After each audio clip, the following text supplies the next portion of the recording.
জি, অবশ্যই এটা তো বোঝা যাচ্ছে যে অবস্থা খারাপ এবং মার্কেটে এই গুঞ্জনটাও আছে যে আপনি যেটা বলছিলেন যে কার্লো অ্যানচেলত্তির লাস্ট ম্যাচ এবং সবচেয়ে কোইন্সিডেন্টালি কার্লো অ্যানচেলত্তির ফার্স্ট ট্রফিটাও ছিল কোপা ডেল রে এবং বার্সার এগেইনস্টে এবং সে যখন 2014 সালে আর কি জিতেছিল।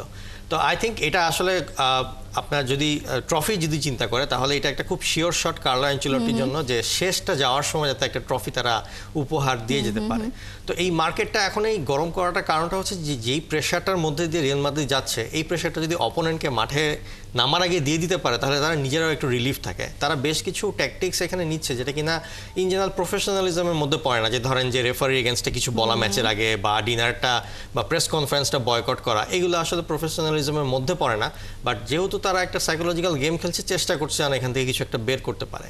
বাট আমার মতে দিন শেষে আসলে ম্যাচটা ওই 90 মিনিটসে গিয়েই সবার যেটা বললাম যে একেবারে মানে যখন আসলে বাঁশি বেজে যাবে তখন আসলে এই ব্যাপার কিছুই হবে না।